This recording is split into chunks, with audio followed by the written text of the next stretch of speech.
spoštovane gospodje.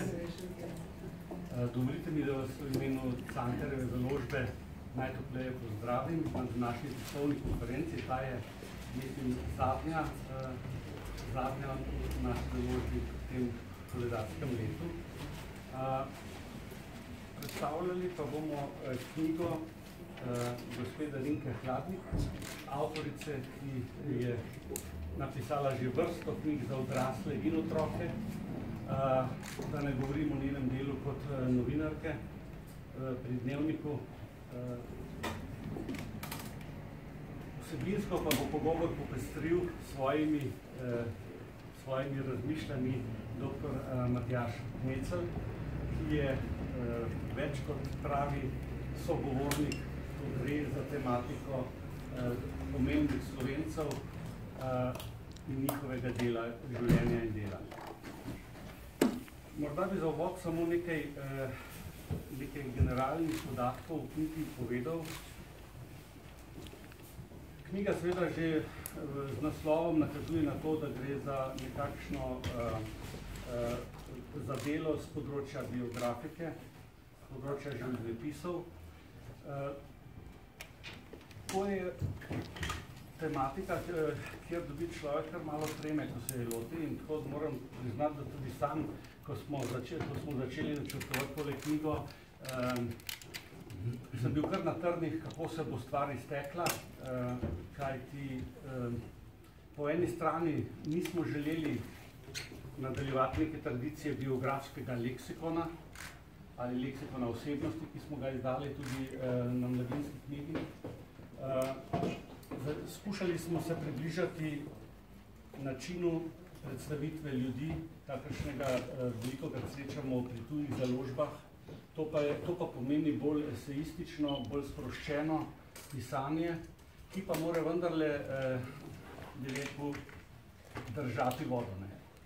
In tu bi lahko pri manj spretnem avtorju zelo hitro zašel na tanek led, kjer bi dosegel nasprotno od tistega, kar bi si želel. Ko smo razmišljali o tem, kdo bi bil najboljši za tako zahtevno nalogo, smo seveda izmed precej širokega kroga potencialnih avtorjev se vendarle naslonili na idejo, da bi to prevzela Darinka Hladnik, s katero smo že v preteklosti tudi naredili nekaj uspešnih knjig. In ko so se midva prvič sestala na en tak neformalni pogovor, boljše, ko sem bolj tipal ali bi ga pripravljeno ugrizniti v to jabolko, sem že takoj na začetku nakazal, da bo imela pri delu dovolj proste roke, da jo ne želim omejevati. Kljub temu pa sem rekel, nekaj omejitev bi pa le dal. In potem se je izkazalo, kot se ponovadi izkaže, da ko rečeš nekaj, potem nastanejo vse več in več. Zdaj, jaz bi pozoril na nekaj glavnih, ki sem jih dal. Želel sem, da bi tokrat obravnavali le ljudi, ki so že zaključili svojo življenjsko pot, to se pravi, ki so pokojni, da bi ne vključili v njih v ta izbor nekih pomembnih politikov, da bi imeli čim bolj uravnoteženo razmerje med ženskami in moškimi, ker vse prepogosto imamo pri takih delih skoraj samo moške, kot da ženske niso ustvarjale. Potem sva po razmisleku sklenila že skupaj, da ne bi v knjigo vključili tistih največjih Slovencev, največjih, tako rečemo, ampak mislimo na Trubarja, Prešerna, Cankarja, Plečnika, recimo, na tiste Slovence, o katerih je bilo res napisano ogromno stvari.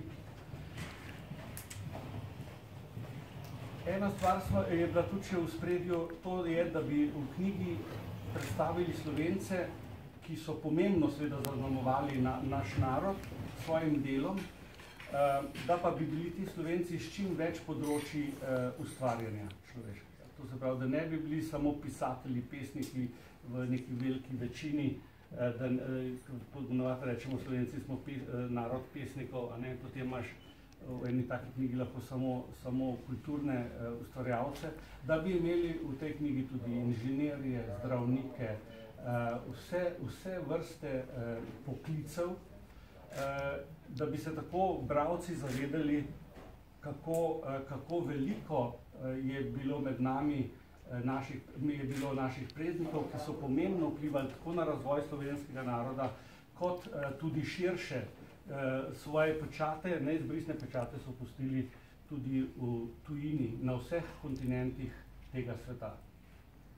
Tako da na koncu, pravim iz tistih dveh omejitev, ki sem jih rekel, jih je potem nastalo nekaj več. Avtorica si je vzela dober mesec dni premisleka in po tem času sva se srečala in je prišla s seznamom 150 ali več imen. In prav vsakega od njih bi lahko vključili v knjigo. Tako da se seveda, kot vedno se izkaže, da je tukaj materijala za serijo podobnih knjig, ne pa za eno samo. In morda, če bodo bralci delo sprejeli za svoje, ker upam, da ga bodo, bo tej knjigi sledila še kakšna druga, še njeno nadaljevanje. Avtorica, mislim, da ima še vso voljo, da s tem delom nadaljuje. V knjigo smo skušali vključiti tudi čim več ilustracij, ki bi dodatno osvetlile delo ljudi, o katerih teče beseda. Te ilustracije smo pridobili iz različnih arhivov, iz starih časopisov, ki jih hrani tudi avtorica doma. Slikala sta jih tudi dva fotografa, avtoričin sin in pa prijatelj Joco Žnidaršič. Joc. Tako da smo na koncu s pomočjo in v sodelovanju z Markom Prahom, našim kolegom v tehnični redakciji, dobili knjigo, ki je tudi lepo ilustrirana, lepo oblikovana, predvsem pa besedilo, kar vabi k branju. Vsak, ki jo bo vzel v roke, ki jo boste odprli, na kateri strani jo lahko odprete, ni treba sploh se matrati.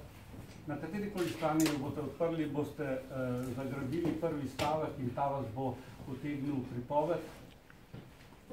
Cilj je bil namreč te ljudi prikazati z zgodbami, anekdotami, s posameznimi pomembnimi trenutki v njihovem življenju, čim bolj plastično, tako da bi vsak od nas začutil potrebo, da morda še kaj več prebere o teh ljudeh.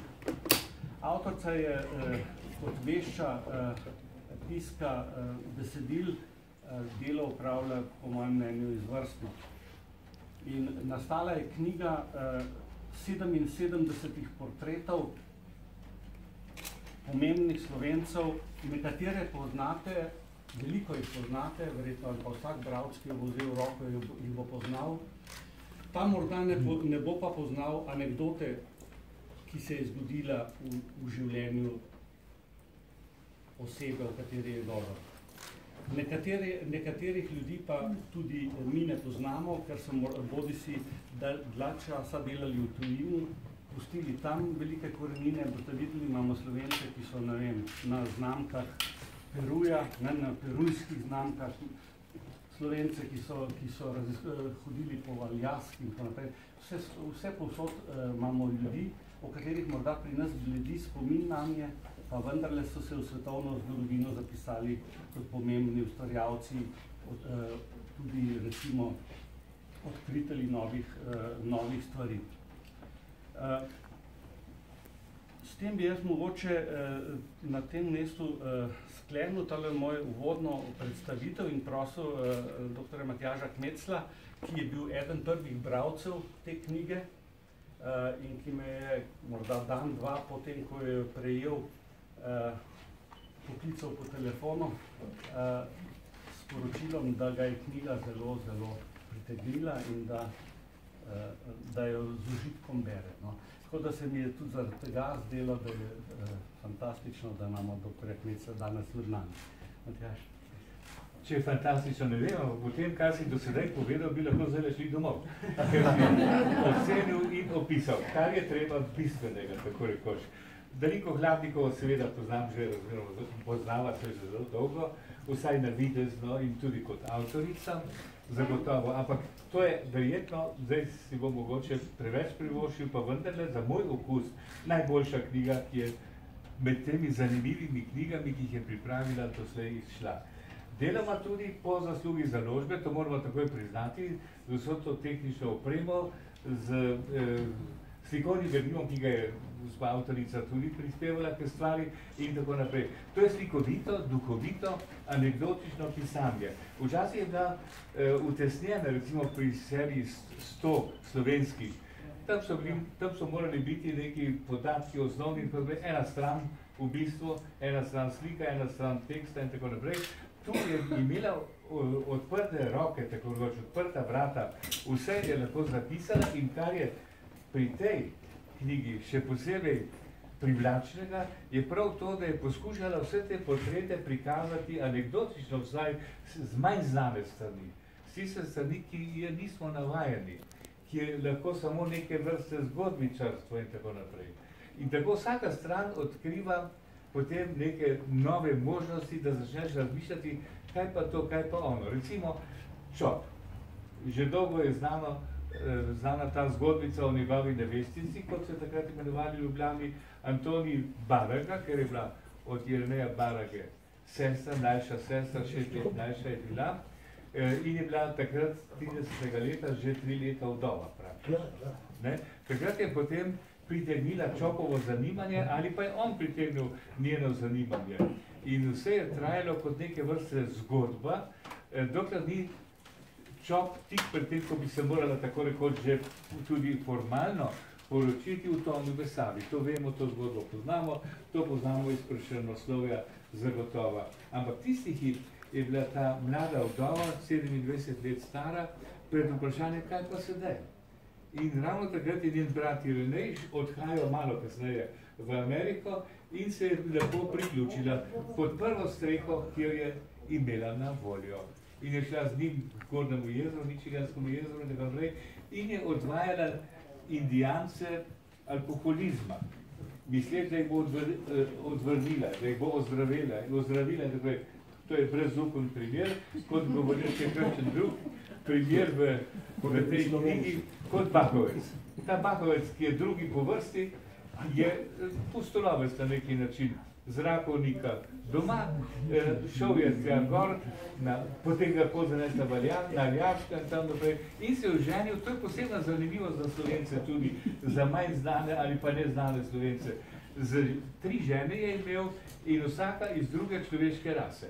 Ena indijanka, ki je zapadla alkoholizmu, druga je bila belka, ki mu je odšla, in tretja je bila črnka, s katero je prišel celo v Jugoslavijo, potem po 45. letu. Zanimiva usoda, vsekakor, pa ne vemo, zato nič, bili se napisani 2 knjigi, vsaj pri nas, zdaj je obudila kot neznanega in zanimivega Slovenca gospa Darinka Hladnik. Potem je teh zgodb, kolikor hočete, še jaz sem bil pri Goršetu, recimo, osebno, že kar nekaj preden je umrl, poznali smo ga vsi. Zakaj? Zaradi, da so ga povojni fundamentalisti začeli na neki način ignorirati in preganjati, čeprav je imel pa spet akt noter v vladni palači. Skozi so imeli Goršeta pred nosom, dobesedno. Potem je pa moral letati po svetu, znana stvar, potem se je naselil na Kortah in potem v Svečah na Koroškem, kjer je ustanovil svojo galerijo.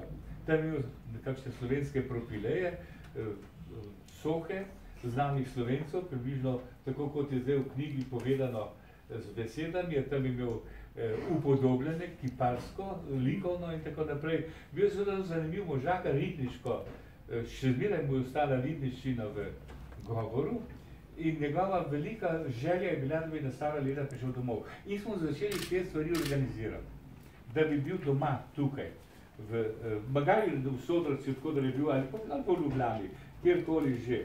Kaj se dogaja z njegovo plavalko tam gori pri kopališču Ilirija, to vemo vsi, ker so o tem veliko pisali. Ampak na ta način se mu je dogajal svet, na ta način se mu je dogajalo življenje. Potem ga je pa nenadno popadla bolezen in ko je ležal na bolniku, so ga obiskali.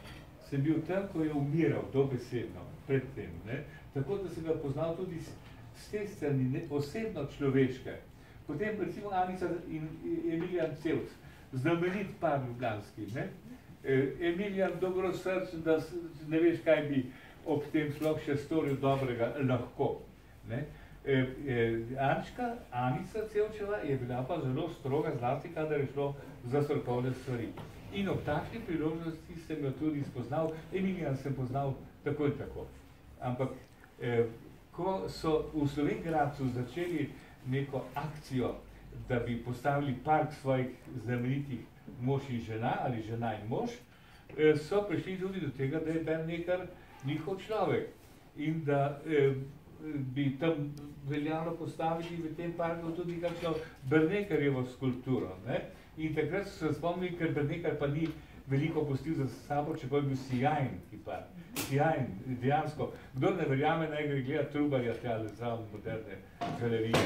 Ali pa, kdor ne verjame, si lahko za prvo pomoč pomaga kar že s posnetkom osnutka za nagrobnik Pavlu Turnerju, Hansfarju, ko se je on popisoval kot potopisec v Ljubljanskem zvonu.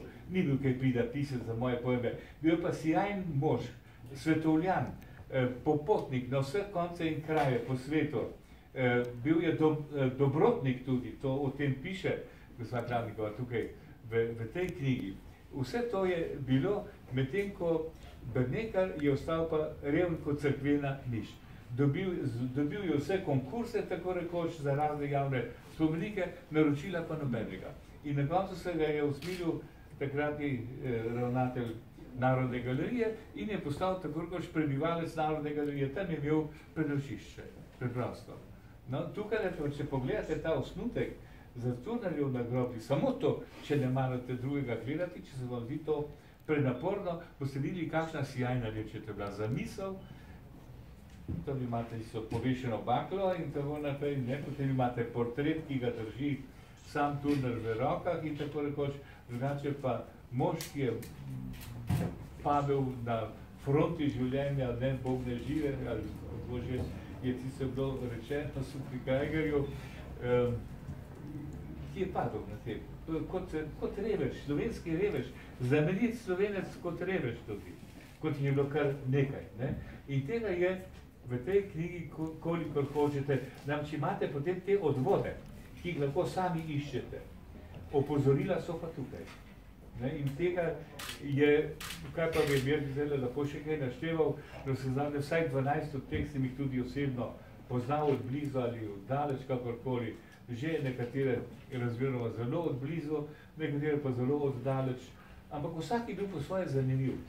In to so ti neznani Slovenci, pokazani z druge, manj znane, celo lahko rečemo včasih senčne strani. Že tale Bagovec, ki sem ga omenil, ljubljanska srajca v bistvu, praktično, kako se potem vračal svojo črnko sem v Jugoslavijo, kako je potem umrl, tako naprej. Vse to je, neverjetno je. Naenkrat se pokaže ta knjiga, ki se na prvi pogled zdi nekako neduhovito sestavljena. Prvi pogled, samo po abecedi so nanizani. Ampak na koncu pride iz tega en zelo urejen vitraž slovenstva, mozaik slovenstva, slikovit, zakaj pravim vitraž, ker je to slikovit portret slovenstva. V drobcih, v ne 77, ampak 100 portretih zaradi tega, ker je avtorica dodajala tem osnovnim portretom, vsaj nekaterim, še dodatne portrete. Tako da, če greste zelo preštevati, jaz jih šel za vrš preštevati, jih je čez 100 celo, ampak recimo, da je več pozornosti namenjene vsaj nekaterim od teh čez 77, pa jih je nekako 100, no, približno, ali pa približno 100. Imen je pa noter vključenih več kot 600. Ja, imena so pa drugo. Cela mreža, ne, je pa še hujše. Imen je treba pogledati, se znam imen, pa je tudi stvar še širša. Dovolj jasna. Skratka, kaj naj rečem, ker so me najeli na založbi, ne najeli, ampak nagovorili, da sem prišel sem, jaz bi jo priporočil vsakomu za branje. Boste videli, to je bolj zanimivo kot kakšna zbirka novel, saj večina zbirka novel je bolj dolgočasnih.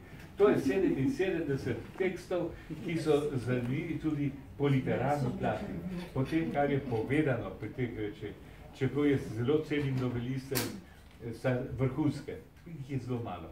Ampak, dobro, to je vsaj toliko zanimivo, zagotovo. Branje, ki je vredno časa in namena.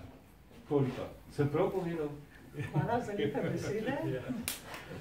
Glede na to, kar je bilo že... Glede na vse rečeno, mi preostane samo še nekaj stvari, ki se mi zdijo bistvene za to knjigo, in sicer nekaj besed o izboru. Izbor je bil resnično težaven, tudi omejen, kot je gospod Logar omenil. Zlasti v zadregi sem bila pri teh, ki so umrli nedavno tega, in ko sem izbirala, sem izbrala nekatere, ki sem jih poznala, ki sem jih intervjuvala in o katerih vem tudi stvari, ki niso bile zapisane. Morda je tu tudi priložnost, in ta knjiga naj bi to tudi spodbudila, da bi morali tudi danes več pisati o tistih, ki dosegajo najrazličnejše rezultate na določenih področjih, pa o njih vemo samo za ime, za dosežek in nič več. Izjema so seveda športniki, tam poznamo vse podrobnosti. Tako da je eden od namenov te knjige tudi upozoriti na to, da je med nami mnogo zanimivih ljudi, vrednih zapisov, knjig, študij in tako dalje. No, in še eno stvar bi omenila pri tej knjigi, podobnost med nekdaj in danes, med usodami ljudi, ki so se začele v majhnih krajih, ki so imeli kup ovir, da so prišli do cilja. Danes radi rečemo, so razmere slabe, se ne da, so ovire in tako naprej, ampak ko beremo to knjigo, oziroma ko sem pisala to knjigo, mi je bilo jasno, da z voljo, z zagnanostjo, z nekim jasnim ciljem se da marsikaj doseči tudi v slabih razmerah. Prav tako bi rada upozorila na to, da so v knjigi neki detajli, ki do zdaj še niso bili zapisani in ki so nekako, bi rekla, prišli do mene po čudnih potih. Samo za primer, pri Stanetu Severju je recimo podatek, da se je v klubu kulturnikov stepil z Rozmanom, igralcem Rozmanom. Vem, da je to znano tistim, ki so bili tam. Moja mati mi je to pripovedovala, ki je bila takrat tam in to videla in je zdaj recimo vključena v knjigo. Potem še en tak primer pri Maxu Macherju, kjer so narejene neke tuje študije o njem, dosti podatkov vsega, ampak v nadaljevanju mi je prišlo na misel, ko sem videla dopisnike, ki jih je pisal materi, da je tu neka navezava na Pfeiffer, mislim, da je Pfeiffer, bi morala povedati, nek Mariborčan, ki so ga imenovali poldnevni diktator in je potem zgodba o tem, ker do zdaj ni bilo v povezavi z tem imenom. Tako da so tu in tam tudi kakšne zanimivosti, ki so, bi rekla, skoraj neznane ali pa še nezapisane.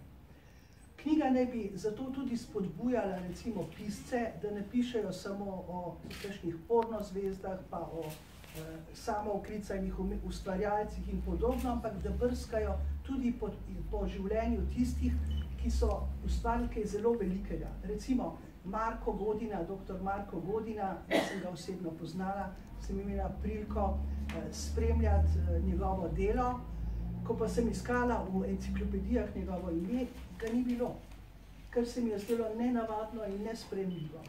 Tudi njegovo življenje nam je malo znano, ampak takih zdravnikov je še kar nekaj. Tudi danes, ko poslušamo recimo o dosežkih v kliničnem centru, ne vemo o ljudeh ničesar. Vemo samo, kaj so prispevali k znanosti ali pa k umetnosti, vse ostalo pa nam je neznano. In zdi se mi prav, da bi tudi revije, mediji nasploh več pozornosti temu namenjali, kot so nekdaj. Recimo, prav koledarji Moharjeve družbe so redno objavljali ob vseh obletnicah, ob koncu leta, življenjepise tudi manj znanih Slovencev v tistem času. To se mi zdi zelo pozitivno, za razliko od danes, ko tega skoraj da ni, ali pa zelo malo tega. Tako da knjiga prinaša nekaj teh novosti, nekaj teh spodbud, predvsem pa primerjave, kako se da z ustvarjalno željo ali pa z neko motivacijo prideti do velikih ciljev, ki pa so žal premalo odmevni, če ne gre za šport. Recimo v mnogih primerih so bile to izjemne osebnosti, ki so uspele tudi na tujem. Meni osebno je recimo ta Turner, ki ste ga tudi vi omenil, enkratna, zanimiv človek. Potem jih je še nekaj takih, ki so kot osebnosti vredni vse pozornosti, tudi kakega spomenika. Ravno, ko ste omenil fotografa Joco Žnidaršič in David Kladnik, sta imela priliko, ko sta iskala spominske sobe, hiše in podobno, videti, da ponekod sploh ne vedo za te može, čeprav so njihovi domačini.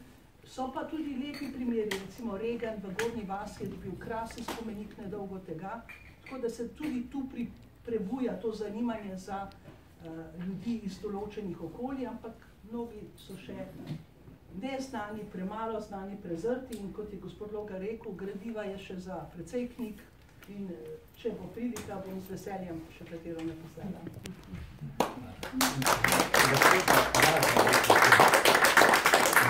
Odrazno bi rad dodal, še se opravičujem, ker vem, da sem naporen.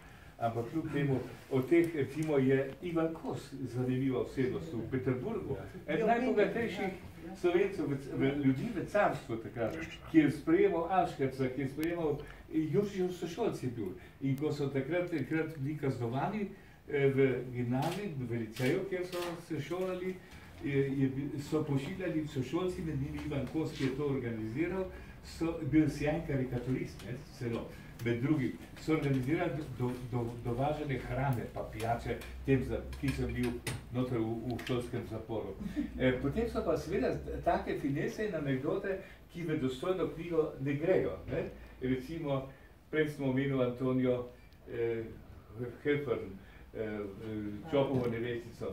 Ona je šla potem v Ameriko in je bila 2 leti samo z bratom, potem je pa iz neznanih razlogov pobegnila najprej v Filadelfijo in iz Filadelfije v Rim in tako naprej in se je vrnila, to dobite v biografskem leksikonu celo, vrnila domov kot popolna brezvjerka, misionarka, ki se je vrnila domov kot popolna brezvjerka.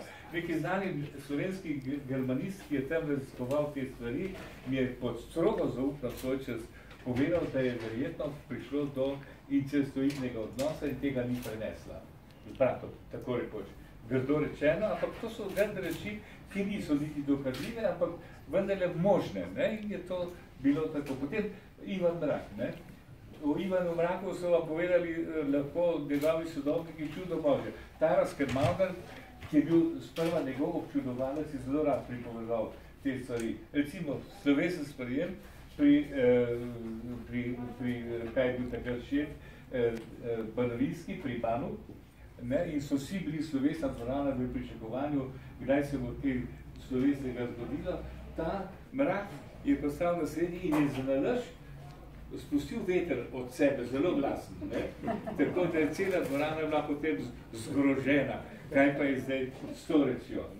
In teh zgodbic je nič koliko, ampak kot rečeno, so lahko zelo ilustrativne, vprašanje pa kaj lahko povejo o osebnosti sami. Deloma ja.